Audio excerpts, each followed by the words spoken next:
Analyste de données, scientifique des données, ingénieur des données, on entend ces titres partout.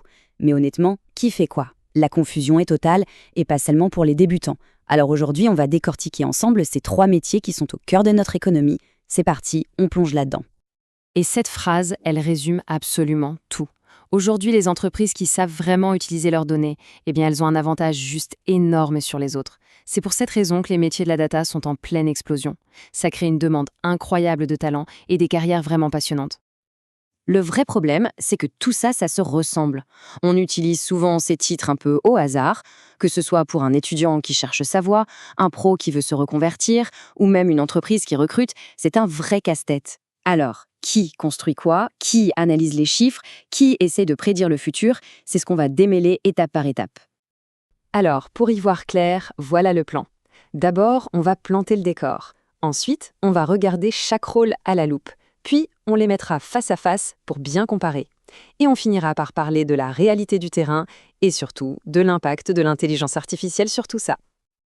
Ok, première étape, le nouvel or. Avant même de parler des métiers, il faut bien comprendre le contexte. Aujourd'hui, le but du jeu pour n'importe quelle boîte, c'est de transformer des tonnes de données brutes en décisions plus intelligentes. Et la demande pour ces profils, elle est juste vertigineuse. Regardez ce chiffre. Le Bureau américain des statistiques du travail, il prévoit une croissance de 35% des emplois de data scientist d'ici 2032. 35%. C'est absolument colossal et ça montre à quel point ces métiers sont devenus stratégiques. Bon, pour comprendre comment tout ce monde fonctionne, il faut commencer par la base, par les fondations. Et celui qui s'en occupe, c'est le data engineer. C'est vraiment le point de départ logique parce que sans son travail, eh bien personne d'autre ne peut travailler. Pour bien comprendre ce rôle, il y a une super double métaphore. D'un côté, c'est l'architecte. C'est lui qui dessine tous les plans de l'infrastructure des données. De l'autre, c'est aussi un peu le plombier de la data. Il s'assure que tous les tuyaux, ce qu'on appelle les pipelines de données, fonctionnent nickel, pour que l'info circule bien, sans fuite et arrive là où on en a besoin. Très concrètement, un data engineer, c'est avant tout un bâtisseur. Son quotidien, c'est de coder, de créer ces fameux pipelines qui vont chercher la donnée, la transforment, la nettoient et la stockent. C'est ce qu'on appelle les processus ETL ou ELT. Il gère d'énormes bases de données, s'assure que tout est fiable, sécurisé. Son objectif final, c'est de fournir une donnée qui soit propre, facile à utiliser, prête à l'emploi pour les autres. Et cette petite citation, trouvée sur Reddit, elle résume parfaitement l'état d'esprit. Le data engineer, il travaille dans l'ombre. Son succès, en fait, c'est quand personne ne se rend compte de son travail, parce que ça veut dire que tout roule. C'est un peu le héros méconnu de la data. Allez, on continue. Maintenant que la donnée est là, propre et bien rangée, on passe à ceux qui vont l'utiliser. 2 autres profils entrent en scène pour transformer cette donnée en valeur ajoutée. Le data analyst et le data scientist.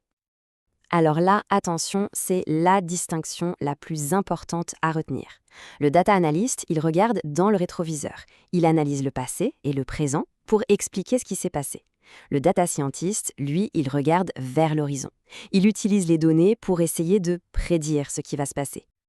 Le rôle du data analyst, c'est de faire parler les chiffres, de traduire des données super complexes en histoires que tout le monde peut comprendre. C'est l'interprète, le pont entre la technique et les équipes métiers.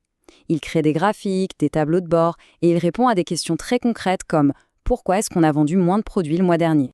Et pour faire ça, sa boîte à outils est très claire. Il a besoin de SQL pour aller chercher l'info à la source. Il utilise des outils comme Power BI ou Tableau pour la rendre belle et facile à lire. Et bien sûr, il doit avoir une super bonne compréhension du business, sinon ses analyses ne servent à rien.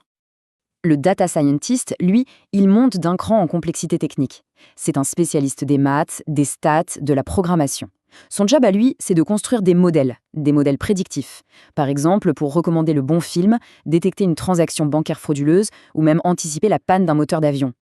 Bon, maintenant qu'on a vu chaque rôle de son côté, on va les mettre côte à côte. C'est le moment du grand comparatif pour que les différences soient vraiment claires.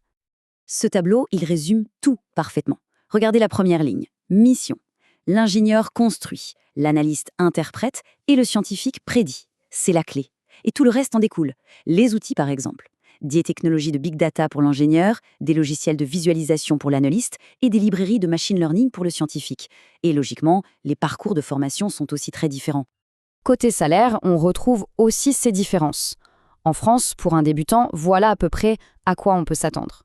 Le data analyst commence souvent un petit peu plus bas, tandis que les profils plus techniques, comme l'ingénieur ou le scientifique, qui demandent une expertise plus pointue, sont généralement mieux payés dès le départ. Ok, les définitions sont claires. Mais dans la vraie vie, ça donne quoi? Quels sont les défis? Et surtout, comment est-ce que l'intelligence artificielle vient chambouler tout ça? Pour un peu de réalisme, voilà quelques petites pépites trouvées sur des forums de data engineers. Entre les fichiers des scientifiques qui s'appellent tous New version finale 15, les pipelines qui sont toujours les premiers accusés quand un truc ne marche pas, les gardes la nuit et la qualité des données qui est, souvent un vrai bazar, le métier est loin d'être de tout repos. C'est la grande question du moment. Est-ce que l'IA va tous nous mettre au chômage? Et la réponse, en tout cas pour ces métiers, c'est non. L'IA, c'est qu'un outil ultra puissant qui ne remplace pas les experts. Au contraire, il augmente leurs capacités, il déplace leur travail vers des tâches plus intéressantes. Alors, concrètement, ça veut dire quoi? Pour l'analyste, ça veut dire passer moins de temps à préparer la donnée et plus de temps à réfléchir à la stratégie. Pour l'ingénieur, c'est superviser des systèmes qui s'automatisent de plus en plus. Et pour le scientifique, c'est utiliser des outils d'auto-ML, l'apprentissage automatique automatisé, pour se concentrer sur les problèmes vraiment, vraiment compliqués. En fin de compte, le choix entre ces trois métiers, c'est presque une question de personnalité. Est-ce qu'on est plutôt du genre à aimer construire des choses solides et fiables, comme un architecte, à traduire le complexe en simple, comme un interprète, ou à essayer de deviner le futur avec des modèles, comme un futuriste? La question reste ouverte.